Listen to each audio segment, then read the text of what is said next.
Hi, this is Roger. Thanks for dropping by. I know sometimes you get a video like on a Monday morning. Well, it must be reasonably obvious that it wasn't necessarily filmed on Monday morning. And at this point in the afternoon, as the sun's starting to go down, I'm well into a lot of repotting videos. Now, they're not all going to get posted together. I shall filter them in gradually. But because it's been quite a marathon session with cleaning the plants off and all things like that, I've got a feeling the last plant might get potted upside down. It's been a busy day. Right, in this one I'm repotting a Restrepia, which is, I've forgotten what it's called. It is called Restrepia handois, and with a French name, those of you who follow me can predict that came from the Eric Young Foundation. They tend to have a very strong French influence in the names of their crosses. But the beauty of their crosses, if you can ever get hold of them, because they are not easy to get hold of, is that they tend to have much larger blooms on their Restrepia crosses than you would normally get on species or other people's crosses. I don't know how they've managed to do that, but they have that knack and it's marvellous. So anytime I see any from, well, first thing I do is look at the tag because they're quite obvious, and the next thing I look at is who's selling it, because I know who can get hold of them, and I only know one person who can get hold of them in quantity. And in addition to that, I look at the cross name, and if it sounds French, it's probably come from there. And you know, if it's got a picture of the bloom and it looks a bit different from others that I've got, then I may add some more into the collection. They do quite well for me, despite being cool growers. Because I've got the humidity quite high and good air circulation, I get away with it, and my Restrepias do pretty good. I wish my Masdevallias did as well. Considering if you look it up, they sound like they need exactly the same conditions. So why does one do well and the other not so good? Well, that's life. We live with it. Right, so the first one I'm going to repot is the little Restrepia. It's a young plant, but it's got quite a nice little root system. You can see the old little seedling leaves in the middle when it was a tiny little plant. And then gradually the growths that come out the side get bigger and bigger and the leaves get larger. It's a nice new growth coming up the middle there. There's another new growth coming up there.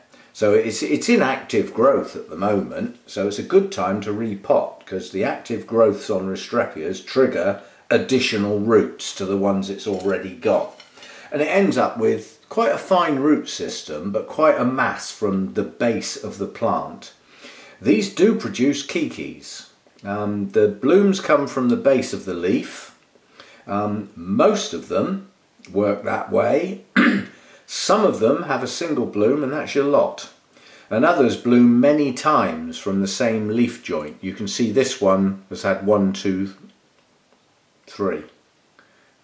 This one's had several.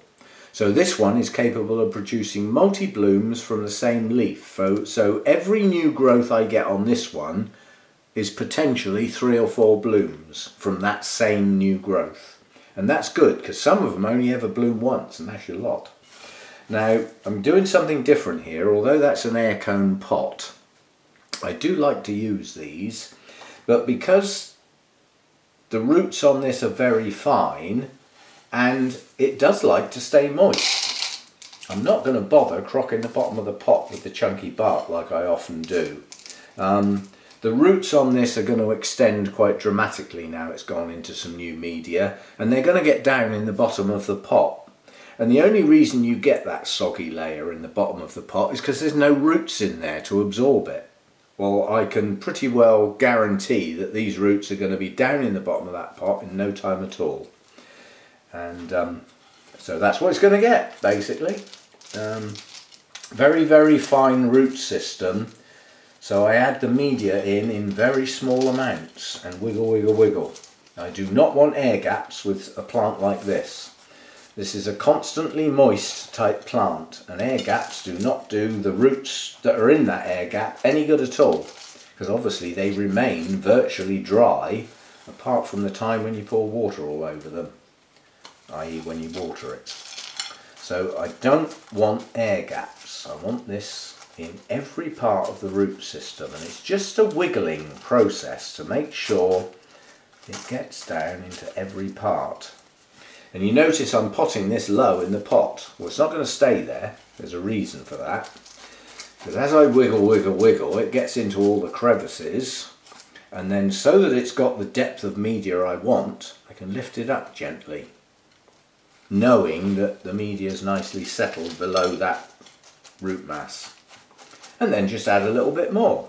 And I can carry on doing that till it gets up near the top of the pot, where the base of the plant is at the level I want. Now, as far as Restrepias go, they are centre in the pot jobbies. You're not looking for where the new growths are going to come out and allowing space for them, because they're all going to come out from the base of the plant, in the middle of the pot. Yeah? Now, on my really large Restrepias, there's an exception to the rule, because once they start getting pretty big, they can be prone to kikis, and the kikis come out from here, basically, from the leaf joint. They don't come out halfway up the stem or anything, they come out from there, where the same place as the blooms come out. And they can just be taken off once they've got some roots, and stuck back in the same pot if you want. Now, they won't all take. I mean, the last big one that I repotted the plant in the centre of the pot, same as I'm doing now, and all the kikis that I took off I planted round the edge of the pot. Well, only about half of them grew, but that pot's now got half a dozen plants in it, all of which will push out new growths and turn it into a bush, which I like.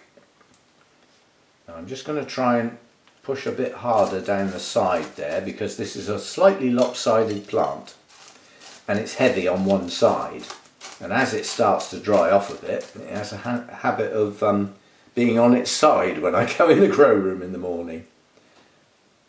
Yeah, I think that's about it, and I don't need it any higher in the pot. I'm just going to add a little bit of extra moss to a small portion of that media just to go around the top. Again, they are moisture lovers, and the thing is with these, they're not difficult to grow. Quite honestly, Restrepias are dead easy, but if you haven't got high humidity, you will struggle with them. You will get new growths coming up like this nice new leaf here, and it will go all crinkled. It's the Restrepia equivalent of the concertina leaves on the oncidiums and intergenerics and Miltoniopsis that are prone to that if the humidity's too low. They just don't like it. So I'm just going to add a little bit of extra moss around the top of the plant. Now, obviously I try not to let these dry out totally, but during the winter certainly I err on the side of caution and I allow them to get almost dry. And sometimes I mess it up and I go to water them and they're absolutely dry. Are they all dead? No.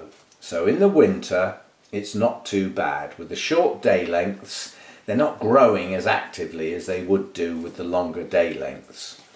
The problem with Restrepias with the longer day lengths comes the heat. They don't like heat, but they will tolerate it if you can keep that humidity high plus very good airflow. They don't like stagnant, stale air, especially if it's very humid and not very warm.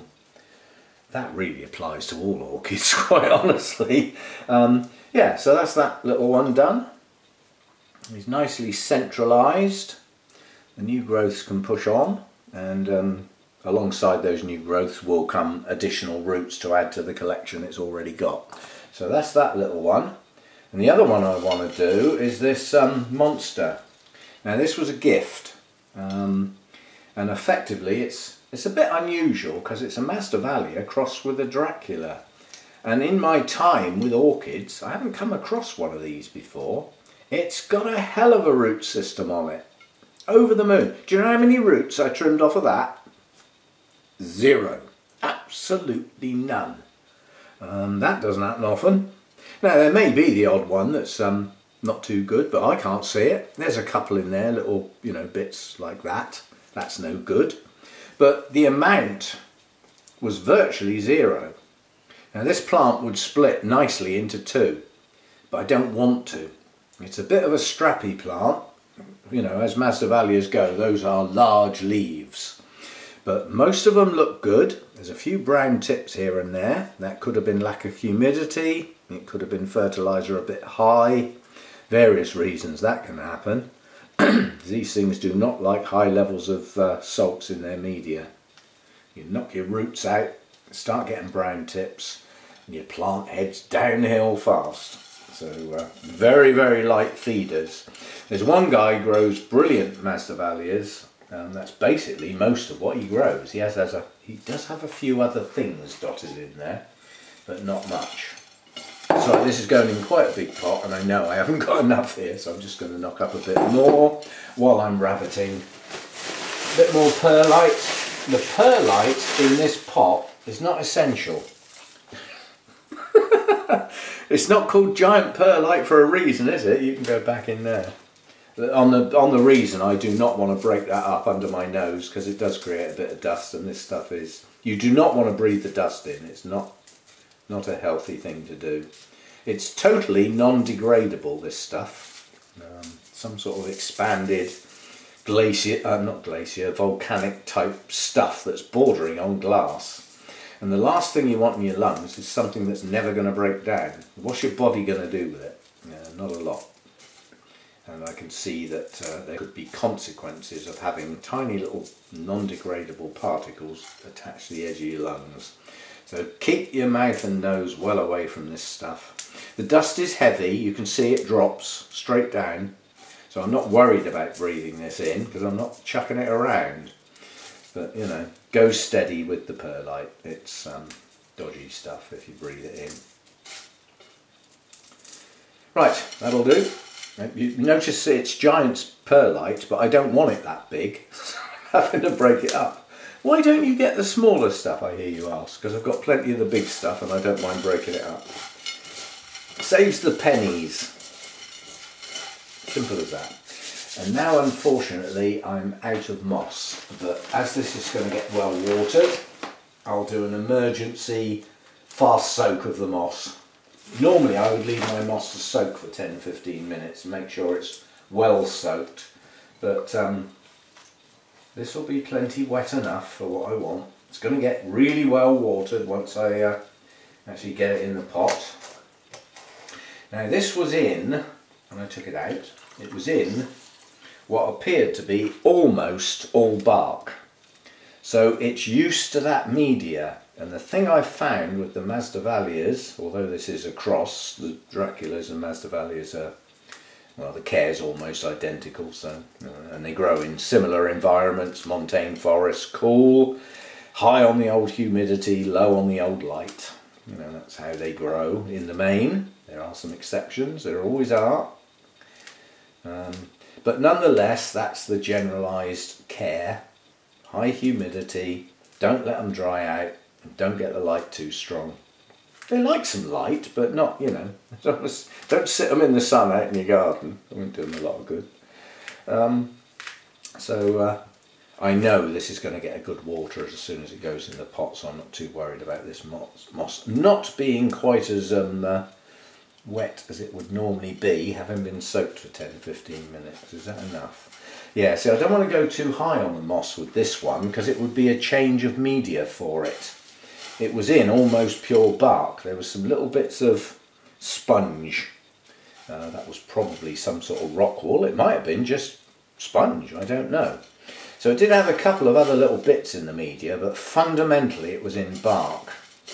And I think that's, you know, with these, it's the sudden change of media that seems to send a shockwave through the whole plant. And sometimes they just don't like it. They just, you know, abort roots and things like that. We don't want that. This is a nice plant. And a gift. You know, when you get a gift plant, it's sort of semi-special, isn't it? Now again, with this has got such an extensive root system that the roots are going to be in the bottom of the pot, whether I like it or not. So no crocking. You know, those root tips that are down near the base of the plant need something to get into suitable to their nature. Now this is going to be a difficult one. This is a very extensive root system. I don't want the plant too high in the pot, but what I also don't want is a load of air gaps, so this one's not going to be easy to pot, and it really is going to have to be very small amounts at a time. No heavy-handed, and go round, yeah, just a little tiny bit, wiggle, wiggle, wiggle, make sure it heads towards the centre, not just round the edges. The only way you can do that is to get small amounts and wiggle them, and they will find their way over to the middle of the plant. Now the middle of the plant, quite honestly, hasn't got too many roots.